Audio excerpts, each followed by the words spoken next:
hari ini bintang tamu kita spesial lagi dan ini salah satu yang pertama juga nih.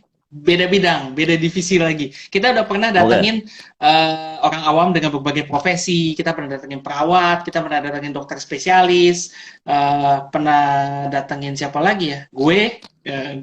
Enggak itu. Nah, kali ini kita akan datangin seorang apoteker. Kita akan mendatangkan dari bagian farma. Apoteker. Kok apoteker? Namanya gue lihat apoteker. Enggak, gue lihat dari yang lu kirim profilnya, apoteker Winda Trisnawati M-Farm. M-Farm itu bukannya master perkebunan ya? Farm itu bukan perkebunan. Oh, gue salah. Enggak, gue pikir kita ngomongin perkebunan hari ini. Bukan ya? Berarti knowledge gue salah kayaknya. Kalau dulu sih zamannya Farmville, Harvest Moon sih iya bisa, Bud. Nah, jadi bintang tamu kita kali ini itu double degree, Bud. Jadi selain apoteker, dia juga mengambil lanjutannya itu adalah farmakologi klinik. Nah, tapi gue tahu otak lo pasti nggak nyampe gitu, lo pasti bingung apa itu gitu kan. Nah, jadi lebih baik kita panggil aja nih bintang tamunya, kita invite dulu. Boleh. Biar dia sendiri kan menjelaskan kepada lo. Oke. Sama semua pendengar kita juga dong. Karena gue yakin banyak juga yang nggak tahu sebetulnya farmakologi itu apa. Enggak. Farmakologi gue yakin nggak tahu. Halo Winda. Halo Winda. Halo Dokter Adrian. Halo. Ya apa kabar Dokter Adrian? Halo. Baik. Panggil gue Ian aja di sini. Oh ya. Kasihan Budi kebanting. Winda, tau nggak? Tadi sama Adrian, kirain M-Farm itu master dari perkebunan, bukan ya? Farm itu farmasi ya? Oke, I will make it clear. Jadi kalau di luar negeri sebenarnya ada sambungannya. M.Farm strip clean. Clean itu klinik gitu. Nah kalau di Indonesia dari Kemenristek Dikti memang cuma M.Farm, itu kepanjangan dari Magister Farmasi. Hanya saja farmasi itu cabangnya banyak. Nah, jadi kalau saya salah satu bidang ilmunya adalah farmasi klinis. Seperti itu, bukan farmer ya. Beda. Oh, ini. Dan buat clean-nya klinik ya, bukan clean bersih ya. Gue tahu gitu soalnya. Oke. Oke. Jadi malam ini kita mau ngomongin apa? Oke. Jadi kita lebih semangat buat daripada lu. Iya benar juga. Soalnya kayaknya knowledge gue tuh gini loh. Gue tuh mau nanya tapi bingung. Takut pertanyaan bodoh kan. Jadi dengan biarin aja gestarnya menceritakan. Gak ada salah paham kan? Iya, Oke, Win, sebelum kita mulai coba dong ceritain dulu sedikit nih yang lo lakuin selama ini apa nih gitu. Terus aktivitas lo apa? Pekerjaan lo saat ini apa gitu? Apa yang lo project saat ini gitu? Enggak, aku nggak di-lead gitu. Aku sebagai apa? Kan ada introduction nih. Jadi aku aja yang perkenalan diriku. Dia mau diperkenalkan diri. Aku pengen delete dulu, baru nanti aku jelasin dikit. Jadi buat sobat healthy. Adrian tahu apa? Buat sobat healthy yang lain. Winda ini salah satu kolega gue yang bekerja di rumah sakit juga. Nah, selain menjalankan pekerjaan sehari-hari sebagai di bidang farmasi, dia juga sebagai yang paling berkesan buat gue nih adalah salah satu panitia dari PPRA. PPRA itu, kan? Gue tahu pasti tanya buat apa gitu. Itu clickbait buat gue. Nah, PPRA itu adalah panitia penanggulangan resistensi antibiotik. Gitu. Kenapa? Karena masalah antibiotik itu luas banget nih. Itu seperti fenomena gunung es, ya Win ya. Jadi cuma di puncaknya aja. Nah, benar. Puncaknya tuh kesannya tuh kayak kecil, nggak ada masalah. Padahal dalamnya itu sangat besar dan itu akan kita bahas hari ini. Nah, gimana Win? Tunggu. Sebelumnya tanya dulu. Jadi farmasi itu adalah profesi yang membuat obat baru ya? Atau salah gue selama ini? Banyak banget bidangnya di BTW. Bidangnya banyak banget. Nah, jadi kalau untuk bidang membuat obat baru itu kita namanya jurusannya farmasi industri. Itu yang akan berkecimpung di industrial pharmacy, mulai dari research and development calon obat baru sampai dia memformulasikan obat tersebut, memproduksi hingga memasarkan, itu industrial pharmacy. Nah, kalau yang menggunakan di fasilitas pelayanan kesehatan itu seperti saya. Jadi yang mengawasi, menggawangi, memonitor itulah salah satu pekerjaan dari farmasi klinis. Dia ada di rumah sakit, bisa juga ada di, kalau dia di community pharmacy ya di apotek. Kalau di government bisa ada yang di kementerian, ada yang di Dinkes, ada yang di puskesmas, banyak banget sebaran ilmunya. Nah, jadi ada juga yang namanya tuh farmasi bahan alam. Kalau farmasi bahan alam dia fokus pada obat-obat tradisional. Kalau saya lebih ke obat-obat yang sifatnya kimiawi, seperti itu. Jadi kalau mau ngobrol herbal, lebih dalam tuh ada lagi bidangnya. Gitu yang saya bilang tadi, farmasi bahan alam. Tapi karena kita ngobrolin antibiotik, nah itu insya Allah tepat sih ngobrol sama saya gitu. Gitu Mas I Budi. see. Ya. Oke, Jadi profesinya jadi jauh banget ya sama pertanian ya. Gue kasih tahu sekali lagi ya. Tapi bentar. antibiotik nanti antibiotik kita bisa ngomong ke pertanian juga dan peternakan. Tenang aja, masih nyemepet kok. Berarti ya, gua nih visioner. Kayaknya Bisa. Winda nih sangat knowledge-nya banyak sekali dari Winda ini gitu loh ya maksudnya. Tunggu. Win. Gue gak setuju lu visioner. Gue tahu lu pintar ngeles itu doang. Win, pengen tanya satu lagi sebelum kita masuk ke topik antibiotik, penasaran aja. Berarti kan tugasnya untuk menjaga penyalahgunaan obat ya. Misalnya gitu ada yang disalahgunakan obat juga termasuk itu kan. Soalnya penyalahgunaan obat itu selalu gue lakukan. Misalnya mau tidur tapi nggak bisa tidur minum obat batuk kan gitu biasanya. Kan jadi ngantuk tuh minum obat batuk. Jadi tidur. Ya sebenarnya jangan gitu juga. Itu berarti kan Mas Budi mengambil efek samping dari obat batuk biar gampang boboknya gitu ya. Obat batuk sebenarnya pasti mengandung yang bisa membuat kantuk gitu. Karena ada obat batuk yang bisa bikin gak ngantuk Mas Budi. Jadi nanti jadi percuma. Oh, iya benar juga ya. Oke. Gimana? Kita mau bahas antibiotik dari mana nih ya? Ya, Oke. Aku lanjutin dulu ya tentang. Boleh, silakan. Ya, oke. Lalu tadi betul kata Dokter Adrian, kita juga pernah satu area kerja ya, ngurusin yang namanya komite PPRA, komite yang bertugas mengendalikan supaya antibiotik tuh nggak resisten atau nggak kebal. Dan kita harus saving antibiotik supaya dalam pengobatan penyakit-penyakit infeksi tadi, ke depannya selalu ada obat yang bisa kita gunakan. Karena seperti tadi, seperti gunung es, nggak selesai-selesai, terus kita lihat makin ke sini kasus resistensi atau kebal itu semakin banyak. Ujung-ujungnya kalau nggak tepat, angka kematian juga meningkat, Mas Budi, gitu. Wow. Iya, lalu selain di rumah sakit, saya juga saat ini seorang dosen, ya, tentunya di bidang keilmuan saya. Di sisi lain juga seorang istri gitu, Mas Budi. Baru, enggak. Sebenarnya baru pengen ditanya, statusnya ini apa gitu. Baru mau ditanya. Udah terjawab. Iya, udah kira-kira gitu. Oke. Win, pertanyaan pertama gue nih ya. Lu kan ternyata juga dosen nih. Apa yang akan lo lakukan kalau anak didik lu tuh tipe orang kayak Budi ini nih? Oh, kalau aku sih lebih kayak apa ya? Kita diusir kan, suruh ya? pakai ember atau apa gitu. Aku orangnya nggak suka ngusir. Aku orangnya soalnya ngerangkul gitu, Mas Budi. Aku rangkul gitu ya. Jadi kalau ada yang unik, yang agak unik, agak aktif gitu, ya aku berusaha tanya gitu, kenapa bisa sangat aktif? Apakah salah dari makannya, atau cara aku bicara juga salah, atau bagaimana gitu? Atau kelebihan suplemen gitu. Jadi it's okay. Karena setiap orang nggak bisa sama kan. Pembawaan ada yang happy, ada yang pendiam. Mas Budi ini justru menurut aku orangnya cerdas gitu. Cerdas nembak-nembak sesuatu. Akhirnya bisa kena juga ke topik pembicaraan. Oke. Jadi kalau gue tanya kesimpulannya, satu, Budi cerdas, tapi dia unik, mungkin masalahnya dari faktor makan gitu ya. Oke. Win, penasaran soal yang tadi ngomongin antibiotik. Maksudnya tadi menjaga antibiotik supaya tidak resisten. Artinya kan sebagai awam gue nangkep begini.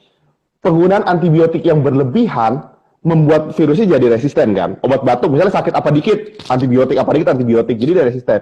Nah berarti kan cara menjaganya maksudnya itu gimana tuh? Kita nggak boleh kasih berlebihan kah? Atau gimana tuh sebenarnya, Win? Oke, aku bikin headline-nya dulu ya. Jadi kita harus tahu dulu antibiotik itu bagian dari apa. Nah, antibiotik itu adalah obat yang ditujukan untuk mengobati infeksi bakteri, bukan virus, bukan jamur, bukan yang lainnya lah. Intinya kita ngomongin bakteri dulu nih. Nah, tadi takut resisten atau kebal apa yang dijagain?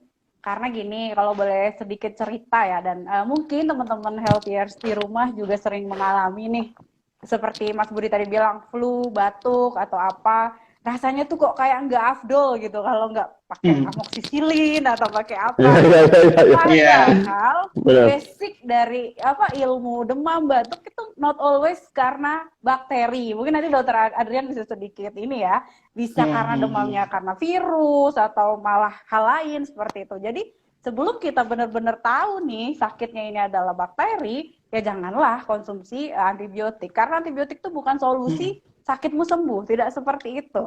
Nanti Dokter Adrian mungkin boleh cerita dok, saat misalnya di poli rawat jalan, pasien datang, sering kan ketemu, dok, tolong dong saya dikasih antibiotik biar cespleng gitu. Pernah nggak Dokter Adrian? Boleh nggak sedikit berbagi?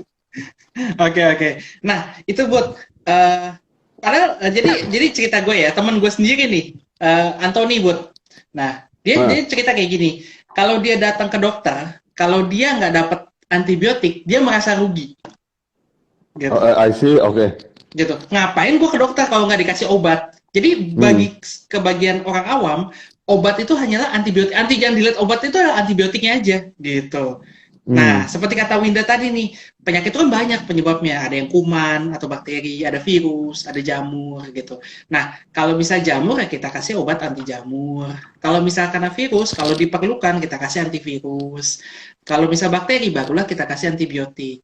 Tapi kebanyakan penyakit itu tidak perlu semuanya diberikan antibiotik karena tidak semuanya bakteri.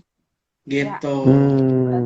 Nah, ada kan lanjut, sebutan obat dewa juga ya dok ya, katanya antibiotik Nah, itu iya. segalanya.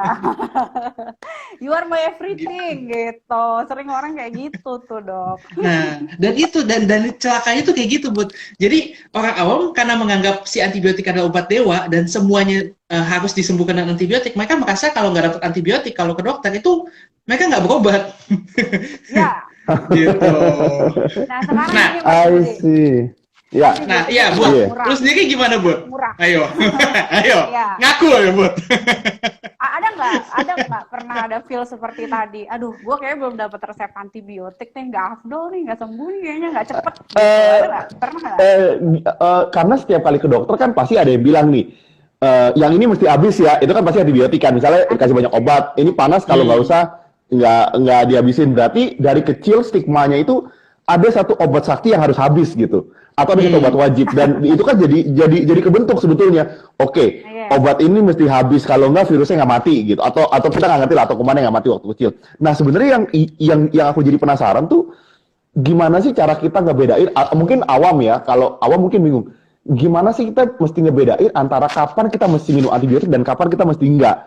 Atau misalnya setiap kali, kan sekarang amoxicillin tuh dijual bebas, dikit-dikit sakit misalnya, udah ini aja, ini sama amoxicillin misalnya gitu. Nah kadang aku tuh bingung, kapan kita mesti decide untuk udah istirahat cukup deh, kapan tuh minum gitu. Aku tuh awam bingung sebenarnya. Oke, Mas Budi. Mungkin nanti Dokter Adrian bisa sedikit nambahin ya dok ya. Jadi gini Mas Budi, hal pertama yang harus saya headline adalah, saya nggak mau blaming ya, kenapa bisa antibiotik itu beredar tanpa resep, itu yang pertama. Yang kita harus kenali dulu, obat itu ada jenisnya. Ada obat bebas terbatas, dan obat keras. Kalau ngomongin antibiotik, kita masuk ke yang ketiga, obat keras. Nah, berdasarkan peraturan perundang-undangan, obat keras itu harus pakai resep dokter.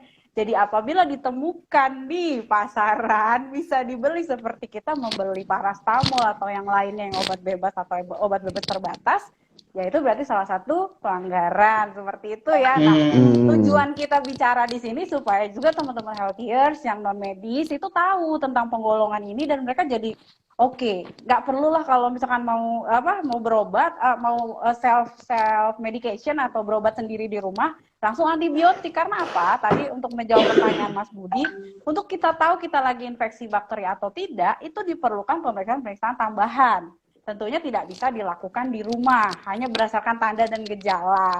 Kalau kita lagi demam, hari pertama ya kita gunakan aja obat-obat turun demam. Kalau lagi batuk juga silahkan. Tapi kalau itu tidak membaik dalam waktu 2-3 hari, silahkan pergi ke Vaskes atau fasilitas kesehatan untuk diambil kulturnya atau uji biakan. Kalau nanti kita mau bicara ke infeksi yang serius. Tapi kalau untuk ke poli rawat jalan, katakanlah ke puskesmas atau ke rumah sakit, tapi di poli rawat jalan, dokter boleh memberikan antibiotik, tapi skalanya adalah empirik antibiotik nih kalau istilah di kita. Treatment dasar untuk gejala-gejala yang mengarah pada infeksi bakteri tertentu, tapi sifatnya tadi masih menebak, empiris. Untuk lebih tahu, kita harus mengambil spesimen atau kultur tadi. Tergantung kalau misalnya dia arah dari pemeriksaan sampel yang diperlukan itu misalkan dari urin. Kalau dia misalnya saya kasih contoh nih ada arah ke infeksi saluran kemih, itu kan urin ya yang diambil ya. Atau kalau sakit-sakit itu yang berhubungan dengan metabolisme dan lain sebagainya, itu yang diambil darah. Kemudian kalau batuk yang terlalu produktif dan ada ke arah misalnya pneumonia atau apa ya kalau bisa uji biakan sputum seperti itu. Mungkin Dr. Adrian boleh menambahkan pemeriksaan-pemeriksaan yang mengarah ke infeksi bakteri nih dok, gejala dan tanda nih. Setelah tadi di rumah kita mencoba self medication non antibiotik. Begitu datang ke Dr. Adrian gimana nih dok untuk empirisnya? Iya Bu, benar. Jadi memang ada pemeriksaan yang bisa menunjukkan kalau misalnya dia ini ada infeksi kuman. Jadi masih pernah cek darah biasa lah gitu, kalau darah putihnya naik ternyata itu kayaknya kuman. Kalau misalnya ternyata ada pemeriksaan lain yang seperti tadi ya kata Winda, uji biakan itu ternyata positif, ternyata kuman. Cuma kadang-kadang pemeriksaan itu lama dan nggak semuanya itu bisa kita lakukan ke pasien. Nggak mau kan buat lu baru sakit tenggorokan 1 hari tiba-tiba langsung gue suruh udah gue cek darah aja gitu. Pasti lu sayang kan sama darah. Lu kan pelit buat, pasti lu sayang gitu sama darah lu sendiri gitu. Lu tahu. Nah, bukan duit ya darah tapi ya. Darahnya gitu kan. Pas lu dorong darah aja, Pak ambilnya sesuai ya Pak, jangan sampai berlebih ya di garis ya. Nah, jadi biasanya sih kalau misalnya beberapa dari dokter itu kita tunggu dulu wait and see selama 2-3 hari. Makanya dalam 2-3 hari itu biasa kita anjurin kalau misalnya memang ternyata keluhan yang nggak terlalu berat, self medikasi aja dengan obat-obatan yang bisa dijual bebas. Nah, kalau belum membaik, barulah saatnya ke dokter. Dan biasanya kalau udah 2-3 hari, mungkin kita bilang orang awam tuh lebih rido ya untuk dicekin sesuatu, darahnya kah atau yang lain. Kayak gitu. Nah, tapi sebelum kita lanjut lebih jauh nih, kita juga membuka sesi pertanyaan ya. Jadi kalau misalnya dari sobat-sobat healthy nih, ada yang mau punya pertanyaan seputar tentang antibiotik atau obat-obat lainnya, mumpung kita punya master nih di bidangnya farmasi. Nah, nanti akan kita tanyakan dan akan dijawab juga oleh Winda. Nah, Win, tadi ada titipan pertanyaan nih dari temen gue nih. Dan gue rasa kayaknya mungkin lebih cocok buat lu yang bahas nih. Apa sih bedanya antara antibiotik yang bentuknya tablet yang diminum ya dengan antibiotik yang disuntik? Karena anggapan di masyarakat itu yang disuntik itu iya lebih manjur katanya. Nah, Yan, kalau itu gue bisa jawab. Bedanya kalau kapsul lu mesti diminum. Kalau disuntik lu mesti pakai jarum. Masa lu gitu aja kalau dia jawab? Gua bisa jawab itu bedanya. Itu salah Mas Budi. Oke. Jadi kita terima jawabannya. Budi ini kan before kuliah kuliah farmasi. Nah, ini yang jawaban Winda after kuliah farmasi. Nah, gimana? Sebenarnya itu nggak salah, Mas Budi itu cara menjawabnya adalah dari sisi rute pemberian ya Mas ya. Kalau kita bicara tablet, tentunya dari fase oral. Kita butuh air minum, tapi ada juga orang yang bisa nyemilin tablet kayak nyemilin permen tuh ada. Termasuk suami saya sendiri. Tanpa air, seriously. Mau itu pahit kayak apa, dia bisa mood itu bisa. Intinya oral ya, ngesti dari oral. Nah, kalau yang injeksi, nah itu banyak rutenya. Salah satunya yang paling sering pada antibiotik kita dari intravena. Tapi tentunya jalur intravena itu kan ngerti ya. Nanti tolong jelasin Dr. Adrian intravena itu seperti apa kita memberikannya. Intinya suntik tadi ya, Mas Budi seperti itu. Apa yang membedakan keduanya dan kenapa stigma di masyarakat injeksi itu lebih cepat? Itu juga tidak salah sebenarnya. Hanya penjelasan secara ilmiahnya gini. Kalau obat oral itu ada perjalanannya supaya dia berefek. Ada yang namanya kita sebut dengan proses ADME, ADME, atau absorpsi, obat diabsorpsi, M setelah diabsorpsi itu di metabolisme, maaf, AD ya, D-nya distribusi dulu. Jadi udah diabsorpsi, didistribusikan ke tubuh, lalu di metabolisme, terakhir ekskresi. Nah, 4 abjad ini akan sangat mempengaruhi ketika dia oral. Kita kan punya tubuh nih, fisiologisnya berbeda-beda. Saya, Dr. Adrian, Mas Budi itu punya berat badan yang berbeda. Itu dari sisi fisiologis dulu nih. Dari berat badan yang jelas. berbeda saja, dari Budi berat banget soalnya. berbeda. Jadi orang yang semakin mohon maaf ya Mas Budi ya, semakin berat badannya beda. Dan saya yang misalnya agak sedikit mini, itu beda kecepatan obat untuk sampai di sistem metabolisme penghantarannya. Atau kalau kita boleh ambil contoh, katakanlah obat itu di metabolisme di hati untuk bisa merubah dari bentuk inaktif menjadi aktif hingga dia berefek. Untuk sampai ke hati atau hepar kita, dia kan berjalan dulu nih di peredaran darah dari sistem distribusi. Dan dengan faktor tadi, orang yang tadi mohon maaf bertubuh lebih besar dengan bertubuh lebih kecil, lemaknya tentu lebih banyak kan. Obat itu tidak semuanya dapat larut di lemak dengan baik nih Mas Budi. Kalau karakternya dia itu lebih hidrofilik atau lebih mudah di air, itu akan sangat sulit yang di tubuh yang lipofilik. Jadi untuk orang yang gendut, dia agak, mohon maaf, agak berat maksudnya, dia agak susah masuk ke sistem metabolisme. Enggak, Mas Budi, no blame. Jadi maksudnya, saya menganalogikan fisiologis orang yang lebih bertubuh besar, seperti itu ya. Nah, jadi ketika di tubuh orang yang lebih kecil, itu bisa jadi lebih cepat sampainya untuk tadi ke sistem metabolisme. Kalau sudah sampai di metabolisme nih, kita ngomongin lagi kesehatan organ metabolismenya, dalam ini hati ya halnya, atau hepar. Orang yang sehat beda kemampuan mencerna obat untuk sampai aktif tadi dengan orang yang punya gangguan pada fungsi hati. Nah, itu lagi yang menjadi faktor supaya dia tadi bisa berefek.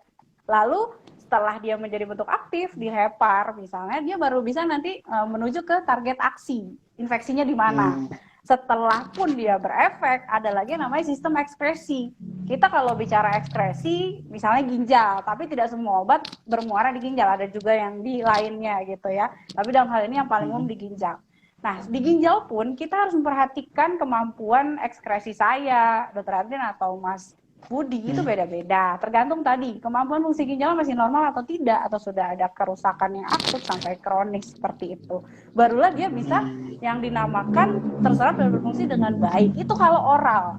Itu banyak banget perjalanan dia untuk bisa berefek. Sedangkan kalau kita ngomongin obat injeksi nih, Mas Budi, cus begitu masuk, dia nggak ada lagi sistem dari mulut, absorpsi, distribusi, dan lain-lain sebagainya. Dia langsung termasuk ke dalam, terdistribusi, dan termetabolisme. Jadi ada pemotongan jalur. Nah, disinilah makanya kalau kita ibaratkan obat injeksi itu jalan tol. Namun, nggak semua hal bisa kita ambil keputusan langsung obat injeksi aja lah biar cepet. Itu not good choice. Kita harus perhatikan juga obat injeksi itu tentu ada kerugiannya juga nih, Mas Budi. Sakit kan kalau disuntik. Nah, jadi itu ada kerugian menyakiti tempat injeksi itu pasti. Kedua, kalau cara menyuntiknya tidak baik, tidak steril atau apa, ada resiko untuk infeksi di sana. Atau ada sifat obat itu yang bisa menyebabkan ini maksudnya kalau kita bicara antibiotik infusion atau injeksi ini kalau di rumah sakit ya, ada yang bisa menyebabkan efek sampingnya pecah pembuluh darah atau misalnya efek samping ruam-ruam di daerah lokasi ya, di luar itu alergik ya. Kita bicara manifestasi after injeksi atau after suntik seperti itu. Jadi kerugian injeksi itu sebenarnya banyak. Ada juga seperti ini. Kalau obat oral untuk dia bisa menjadi suatu efek samping itu butuh waktu yang cukup lama. Katakanlah misalnya waktu paruh obat ini atau obat untuk bisa sampai ke pusat tempat kerja itu misalnya setengah jam nih. Dia baru bisa mencapai efek samping juga di kurun waktu setengah jam itu.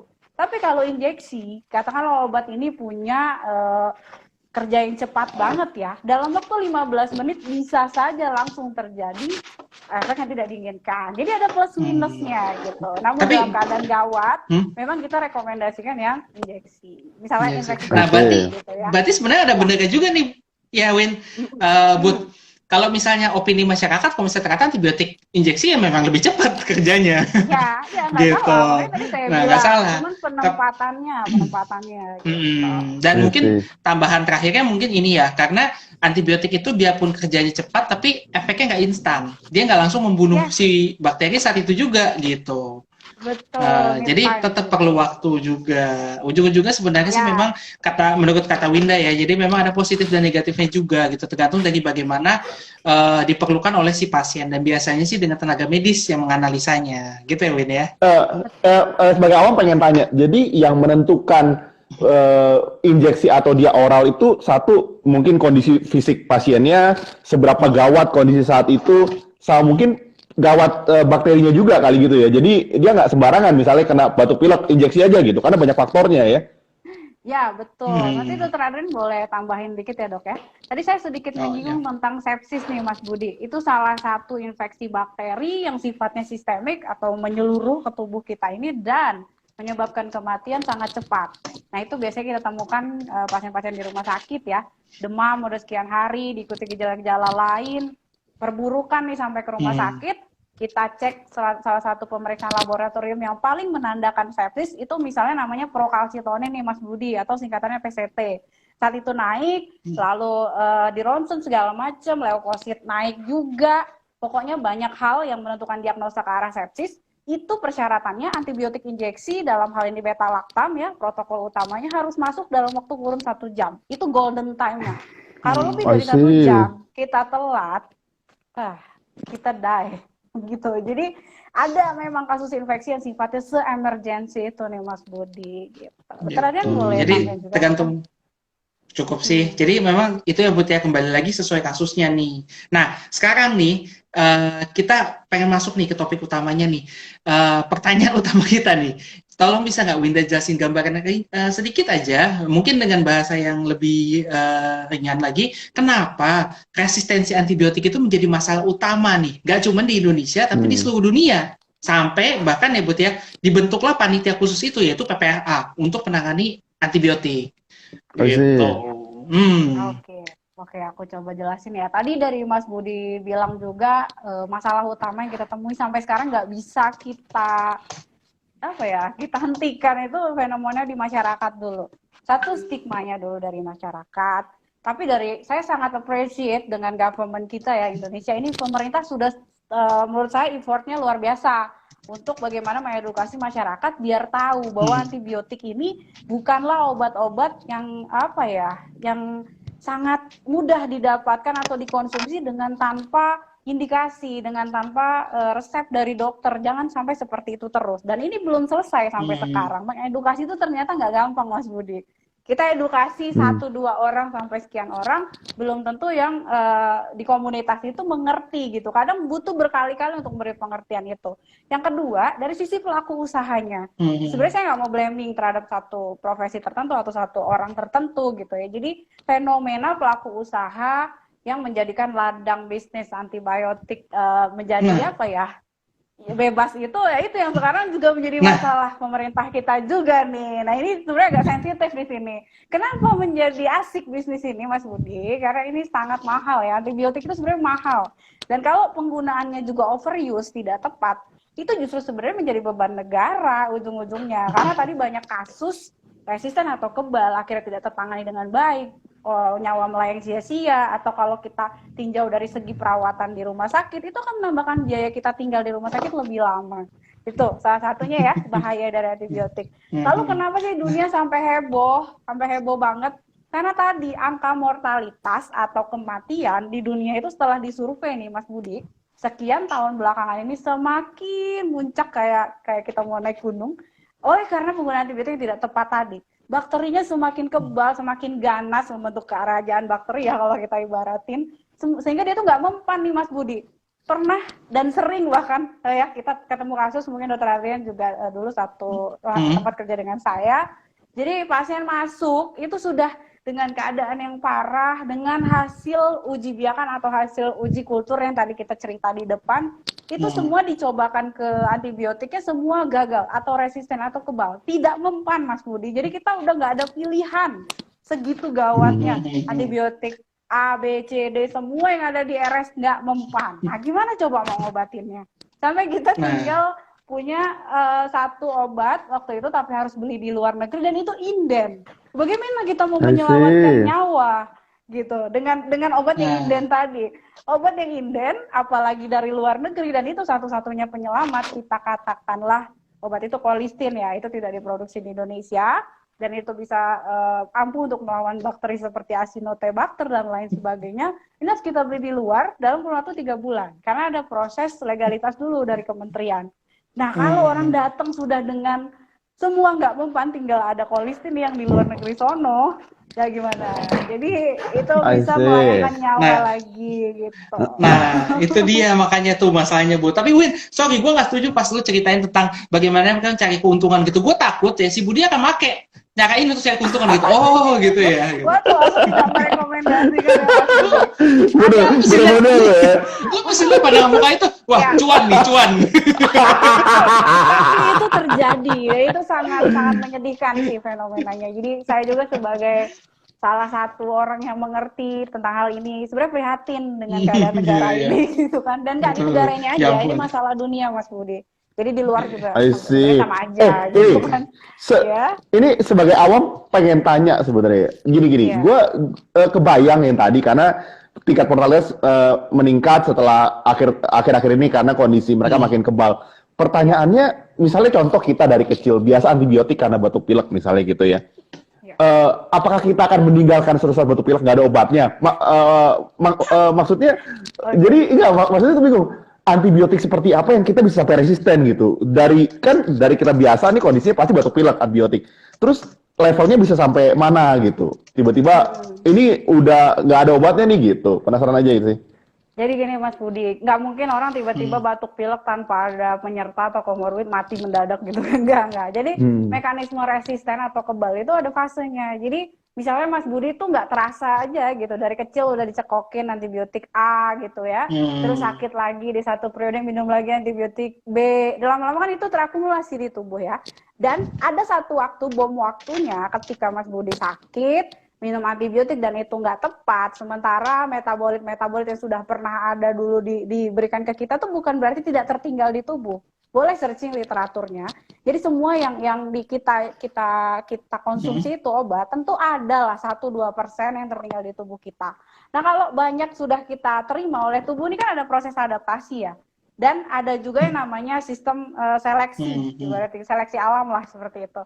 Nah antibiotik ini, bakteri ini sifatnya punya 1000 wajah. Artinya begini, ketika dia tahu tubuh ini tuh udah sering kemasukan obat A, B, C, D, aku mau bermutasi menjadi agen X misalnya gitu. Aku mau menjadi kuat, aku mau menjadi lebih hebat dari infeksi-infeksi sebelumnya. Itu bisa terjadi Mas Budi. It means dia membuat satu mutasi baru, DNA, RNA baru lah si antibiotik yang ada dalam tubuh kita, karena berusaha untuk tidak dikenali lagi di satu kondisi sakit tertentu. Itu simpelnya seperti itu. Jadi ketika kita sampai di fase bom waktu tadi, kita minum antibiotik dan nggak tepat, disitulah the powerful of bakteria ini mulai beraksi nih Mas Budi untuk menghancurkan tubuh kita tadi yang udah nggak punya kekuatan. Jadi hanya beberapa yang mati, yang masih belum bermutasi, yang sudah bermutasi nggak mempan gitu. Tadi kalau kita ngomongin konsep mutasi seperti itu, dan nggak serta-merta orang sakit batuk pilek mati gitu. Kecuali dia tadi kalau perumpamannya, gimana? Ya, kecuali tadi dia sudah telat ke arah sepsis tadi. Tapi kalau baru awal-awal dan belum ada paparan sebelumnya ya tidak langsung. Kecuali ada paparan sebelumnya gitu. Gimana Dokter Adrian? Nah iya Bud, jadi kalau misalnya perumpamannya nih, misalnya lu udah keseringan ketahuan ngutil nih di minimarket gitu kan, nah lu kan berusaha dengan bagaimana caranya pakai penyamaran gitu kan, lu pakai kumis lah, lu pakai topi yang kelihatan, terus datangnya ke minimarket yang lain, nah kayak gitu lah kira-kira Bud. Nah, jadi kalau misalnya lu ngejelasin ke Budi itu mesti pakai analogi yang dia lakukan sehari-hari, jadi dia lebih gampang masuk gitu. Wah, pembunuhan karakter namanya. Gimana ya? Tapi nih, ini ada pertanyaan menarik banget nih. Gue juga, ini banyak banget pertanyaan sering ditanyakan ke gue bahkan Ben. Tapi kayaknya ini sebenarnya ranah lo. Jadi banyak orang yang bertanya, ada nggak sih efek minum obat kalau misalnya minum obat dicampur susu? Nah, itu satu. Katanya efek obatnya akan hilang katanya kalau misalnya minum susu. Terus udah gitu, menjadi mindset di setiap orang kalau misalnya minum obat itu mesti setelah makan. Jadi, bisa nggak tolong jelasin? Pertama itu dulu deh. Dulu, memang ini mitos ya. Gue pikir ini fakta sebenarnya. Gue juga berpikir hal yang sama. Enggak ya? I Sebenarnya see. dibilang mitos Nah, memang mitos juga ya. Dibilang fakta ya nggak semuanya. Jadi ada, tadi saya bilang segala hal tuh ada tempatnya ya Mas Budi. Jadi saya coba jelasin hubungan obat dengan susu dulu nih. Di ilmu kefarmasian itu udah ilmu dasar banget. Kita mempelajari yang namanya sistem interaksi antara obat dengan makanan. Di luar interaksi obat dengan obat atau obat dengan penyakit, itu semua ada hubungannya. Kenapa sih obat kadang ada yang nggak, tadi pertanyaannya nggak boleh diminum dengan susu ya? Karena takut efeknya kurang gitu kan Dr. Adrian? Iya, jadi ya, ada sifat obat, tapi not for all ya. Jadi ada sifat obat yang kalau ketemu susu dia membentuk yang namanya chelat bahasa kimianya. Chelat ini akan mengikat. Jadi yang tadinya obat yang saya cerita tadi di liver dari bentuk inaktif bisa menjadi aktif karena kita konsumsi susu dalam jangka yang dekat dengan waktu minum obat yang sifatnya sensitif. Bila bertemu susu tadi, dia akan membentuk suatu selubung yang membuat obat ini nggak jadi aktif nih Mas Budi. Tertunda efeknya gitu. Jadi itu nggak salah. Itu ada benernya di beberapa jenis obat, tapi bukan semua obat. Ada obat yang tidak terpengaruh dengan susu seperti itu. Lalu kalau kita ngomongin mindset, apakah semua obat harus diminum setelah makan? Not for all. Tapi kita harus tegasin dulu setelah makannya ini seperti apa dulu nih. Mindset orang Indonesia itu setelah makan itu makan apa nih Mas Budi? Mas Budi makan nasi nggak? Atau makan Iya, enggak. Dia makan arang, terus dia makan apa namanya sesajen gitu loh. Jadi mindset orang di Indonesia ini kalau minum obat itu setelah makan nasi, makan besar. Padahal yang dimaksud setelah makan itu kondisikan aja perutnya sudah terisi apapun itu. Terisi roti, buah, snack, whatever that. Apa tujuannya? Obat yang biasanya kita instruksikan setelah makan, biasanya sifatnya lebih asam nih Mas Budi. Sifat kimianya nih, BTW. Jadi ketika dia masuk ke tubuh, ini udah asam. Kalau lambung kita kosong, yang kalau kosong di lambung itu kan identik dengan banyaknya ion HCl, asam lambung. Masuklah ke lambung yang suasananya juga asam. Akibatnya pH semakin naik ke asam, yang terjadi adalah gangguan asam lambung dan penyakit-penyakit lambung lainnya kalau tadi diminumnya sebelum ada isi di perut. Tujuan makanan tadi mengisi perut itu adalah menetralisir pH lambung supaya dia bentuknya basah. Sehingga obat ini kalau masuk si asam tadi di lambung jadi nyaman deh gitu Mas Budi. Tapi hati-hati, nggak semua obat harus setelah makan. Kalau antibiotik memang rata-rata setelah makan ya. Tapi kalau obat-obat lain, bicara obat lambung justru, itu kita desain harus sampai ke lambung dalam saat perut kosong. Supaya si obat tadi, obat yang kalau diinstruksikan sebelum makan ini, biasanya sifatnya basah, kebalikan dari yang awal. Supaya dia kalau masuk ke tubuh yang lambungnya lagi asam, lagi kosong, lagi sakit mah nih atau sakit apapun itu, bisa menetralisir suasana pH tadi. Jadi ada tujuan-tujuannya. Itu kalau kita bicara obat yang sifatnya basah dan waktu minum obat. Nah, kalau kita kembalikan lagi pada kepatuhan minum obat pasien-pasien nih, mau itu di rumah atau di rumah sakit. Kalau tadi mindsetnya setelah makan itu adalah setelah makan nasi, padahal orang sakit itu biasanya males makan nasi, obat nggak akan diminum Mas Budi. Jadi mindsetnya diubah, jangan makan nasi, makan apapun itu.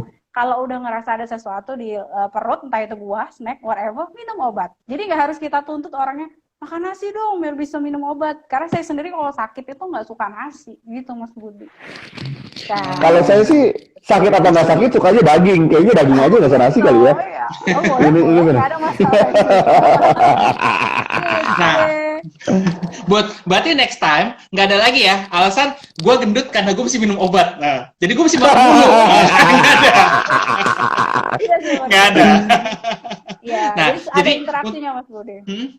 Nah, betul. Gitu. Jadi untuk meluruskan aja nih. Jadi tidak semua obat itu bisa saklek gitu istilahnya. Ya. Semua obat nggak boleh diminum dengan susu, nggak juga. Semua obat harus diminum setelah makan, nggak juga. Nggak juga. Tergantung bagaimana, nggak juga betul. Jadi tergantung dari bagaimana cara kerja si obat tersebut. Jadi itu semua relatif tergantung obatnya. Gitu ya Win ya? Betul. Makanya penting sekali kita mematuhi aturan pakai tadi. Lalu kalau boleh nyenggol sedikit nih Dr. Adrian tentang waktu minum obat dan kaitannya dengan antibiotik, saya ingin sedikit menjelaskan klasifikasi antibiotik itu ada dua. Ada time dependent dan ada concentration dependent. Kalau ada antibiotik yang kita golongkan ke time dependent, berarti dia sangat tergantung waktu nih kerjanya. Diresepin pasti lebih dari 2 kali sehari, 3 kali sehari, bukan sekali sehari.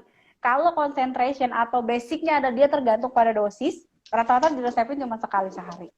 Jadi penting banget kita mematuhi minum obat 2-3 kali sehari tadi supaya bakterinya matinya tuh sesuai sasaran. Jadi dia dosisnya di dalam tubuh tuh maintenance. Kalau ngomongin 2 kali sehari bukan pagi dan sore, bukan sore dan malam, tapi 24 jam dibagi 2. Tiap 12 jam. Mas Budi misalkan minum obat pagi jam 8 setelah makan, minum lagi nanti malam jam 8 setelah makan. Tujuannya supaya kadar obat antibiotik ini di dalam darah dia stabil dalam membunuh bakteri tadi sampai dia mampus gitu ya. Karena kalau misalnya pagi minum, malam enggak, tadi dia siang udah kemasukan antibiotik nih bakterinya baru sedikit semaput gitu, nggak diminumin lagi malam dia nggak mati Mas Budi, dia bangun lagi, dia kuat lagi, itu maksudnya. Makanya kita harus patuh ke jadwal minum obat, terutama antibiotik gitu. Itu dia, Bu. Paham nggak, Bu? Paham. Ya, Paham ya? Paham. Jangan bandel lagi lain kali, suka minum obat minum. Gimana sih? Malah makannya doang yang dimakan, obatnya nggak diminum. Oke, gimana Bud? Oke. Ada, gimana Bud? Ada tambah lagi nggak dari lu? Halo? Ya. Halo? Gimana Halo, Mas Budi? Bud? Ya, gimana Bud? Ada tambahan lagi nggak dari lu? Udah cukup jelas sih sebenarnya soal antibiotik, maksudnya udah jelas penggunaannya, kesalahan penggunaannya, dan sebenarnya tujuan kita mengkonsumsi antibiotik, dan yang paling penting mitos-mitos di masyarakat jangan sampai keliru soal antibiotik, karena kita sadar banget bahwa banyak masyarakat tuh yang nggak terbuka soal antibiotik. Antibiotik itu bukan obat dewa sebetulnya, dia termasuk obat keras. Bahkan menurut narasumber kita yang luar biasa ini, antibiotik itu sebetulnya harus dipesan melalui resep dokter. Kita nggak bisa minum, nggak bisa pesan sendiri, tapi sayangnya dijual bebas. Jadi sebetulnya harapan kita ke masyarakat, biar kalian dengerin tahu bahwa sebetulnya antibiotik itu harus dengan resep dokter gitu. Jangan dikira-kira antibiotik, karena efeknya bisa terjadi kematian yang meningkat karena udah nggak ada lagi obatnya gitu. Dan kita harap banget sebenarnya LTX ini bisa ngasih gambaran jelas tentang antibiotik sebetulnya gitu ya. Oke, ya betul banget yang diceritain sama Budi. Jadi buat sobat healthy yang lain, mulai sekarang bijaklah menggunakan antibiotik. Jangan sedikit-sedikit pakai antibiotik. Terus kalau memang ternyata dari dokternya sendiri memang meresepkan antibiotik, minumlah sesuai dengan dosisnya, sesuai dengan waktunya, 2 kali sehari, 3 kali sehari, atau 1 kali sehari. Dan kalau bisa dibilang harus habis, ya harus habis. Jangan sampai kita menjadi ikut berperan dalam meningkatkan resistensi antibiotik di dunia ini. Ya. Gitu. Win, makasih banget ya Win, udah jadi narasumber kita hari ini, membuka wawasan kita banget tentang antibiotik ya. Bukan perkebunan ya Bud ya, sekali lagi ya. Nah, jadi buat sobat healthy yang lain, kalau misalnya ada yang ketinggalan di episode ini dan pengen tahu dari awal ya, episode ini akan kita upload besok nih di channel YouTube kita jam 10 pagi. Nah, bisa kalian saksikan di sana dari awal, dan juga jangan lupa nih selalu saksikan juga episode podcast dan YouTube kami di channel YouTube terbaru. Gimana, Bud? Jadi buat teman-teman yang misalnya masih mau ada pertanyaan, kalian masih ngomongin tentang banyak topik-topik yang akan kita selalu angkat kan untuk di weekend kita bersama narasumber kita, kalian bisa DM kita kemana? Ke @healthyx.id. Atau kalian juga bisa email kita di healthyx.id@gmail.com. Nah, kita dari masukan kalian, kita akan bisa bahas topik-topik itu supaya supaya concern kita adalah jangan sampai ada mitos-mitos keliru yang berkembang di masyarakat. Karena bisa bisa membahagiakan kalian semua sebetulnya. Lagi bahagia kayaknya. Lagi bahagia. Dia kebanyakan obat kayaknya. Oke. Jadi, Win, makasih banyak ya. Thank you banget, Win, udah jadi narasumber, jangan kapok. Mungkin nanti kita bisa kolaborasi lagi di episode yang lain. Boleh, sama suamiku boleh karena dia dentis ya, ntar aku ajakin juga. Oh, boleh banget. Boleh. Ya, wah, boleh juga tuh. Ya. Terima kasih, Linda. Ya, dadah. Jadi sampai di sini dulu ya. Sampai ketemu di episode selanjutnya. Stay healthy. Stay alive. Bye-bye.